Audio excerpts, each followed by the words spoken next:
Nous allons voir dans cette vidéo la résolution de systèmes d'équations linéaires en utilisant la méthode de Gauss-Jordan. On s'intéresse dans ce cas-là aux systèmes n'ayant aucune solution. Prenons à présent l'exemple suivant.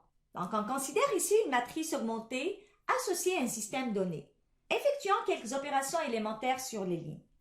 À la première opération, la ligne 2 va être remplacée par la ligne 2 moins la ligne 1. À la deuxième opération, la ligne 3 va être remplacée par la ligne 3 moins 3 fois la ligne 1.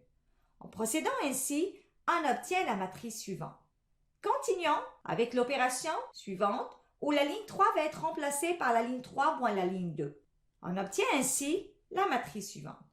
On voit bien qu'on a trois pivots, un pivot qui est égal à 1 à la première ligne, un pivot égal à moins 3 à la deuxième ligne, un pivot qui est égal à 2 à la troisième ligne dans la colonne de droite. Jusque-là, on voit bien qu'on a fait apparaître des zéros au-dessous des pivots. Ce qu'on vient de déterminer, c'est la matrice augmentée échelonnée. Maintenant, si l'on désire faire apparaître des zéros au-dessus des pivots, on va devoir continuer à effectuer des opérations élémentaires sur les lignes. À l'opération suivante, on a la ligne 1 qui va être remplacée par la ligne 1 moins la ligne 3. Faisons ceci. Donc, on aura 1 moins 0, ça donne 1. 2 moins 0, ça donne 2. 2 moins 2, ça donne 0. Les deux autres lignes restent inchangées. Maintenant, si l'on considère l'opération suivante, où la ligne 1 va être remplacée par la ligne 1, plus 2 tiers la ligne 2. On aura ainsi 1 plus 2 tiers fois 0, ça donne 1. 2 plus 2 tiers fois moins 3, ça donne 0. 0 plus 2 tiers fois 0, ça donne 0. Les deux autres lignes restent les mêmes. Multiplions maintenant la ligne 2 par moins 1 tiers et la ligne 3 par 1 demi. On obtient ainsi la matrice suivante. On voit bien que tous les pivots sont égaux à 1 et que ce sont les seuls éléments non nuls dans leur colonne. Ce qu'on vient de déterminer, c'est la matrice augmentée échelonnée réduite. Donc, on voit bien qu'au moyen d'opérations élémentaires sur les lignes, on a pu transformer une matrice augmentée en une matrice augmentée échelonnée réduite. Généralisons ceci. On a la définition suivante. La méthode de Gauss-Jordan consiste à transformer la matrice augmentée associée à un système d'équations linéaires en une matrice augmentée échelonnée réduite. On s'intéresse maintenant à la résolution des systèmes d'équations linéaires. Pour cela, on a la proposition suivante. Un système d'équations linéaires peut avoir une solution unique, une infinité de solutions, aucune solution. On s'intéresse dans cette vidéo aux systèmes n'ayant aucune solution. Prenons à présent un deuxième exemple. L'objectif ici étant de résoudre un système de trois équations à deux inconnues. En utilisant la méthode de Gauss-Jordan, on va devoir dans un premier temps représenter ce système par sa matrice augmentée. On remarque que cette matrice augmentée est la même que celle qui a été considérée à l'exemple 1. On a vu qu'au moyen d'opérations élémentaires sur les lignes, cette matrice augmentée est transformée en une matrice augmentée échelonnée réduite, laquelle se traduit par le système suivant. Donc, on a deux systèmes qu'on va noter respectivement par 1 et 2. Donc, le système 1 est équivalent au système 2.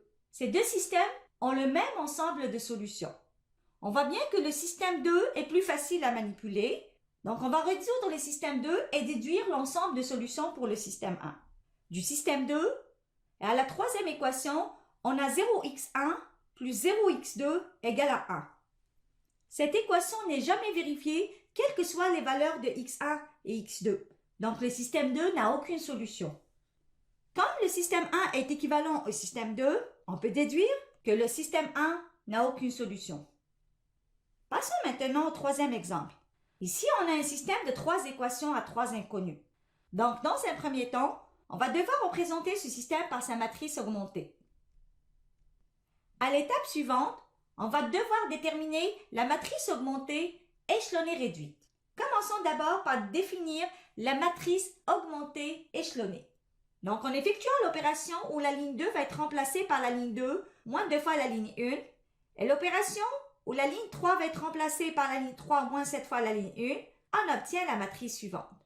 C'est la matrice augmentée échelonnée. Je vous demande maintenant de déterminer la matrice augmentée échelonnée réduite.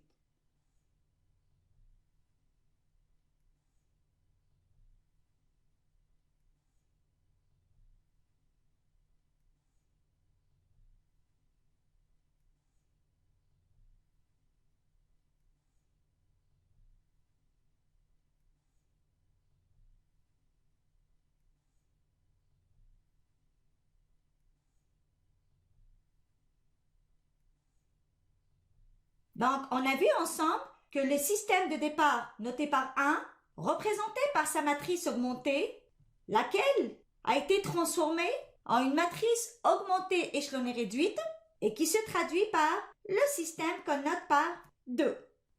Donc, les deux systèmes 1 et 2 sont équivalents. Ils ont le même ensemble de solutions. Du système 2, et à la troisième équation, on a 0 qui est égal à 1, c'est-à-dire 0x1 plus 0x2 plus 0x3 égale à 1. Cette équation n'est jamais satisfaite, quelles que soient les valeurs de x1, x2, x3. Donc, le système 2 n'a aucune solution. Comme le système 1 est équivalent au système 2, on peut déduire que le système 1 n'admet aucune solution. En résumé, nous avons pu voir aujourd'hui la résolution de systèmes d'équations linéaires en utilisant la méthode de Gauss-Jordan. On s'est intéressé au système n'ayant aucune solution.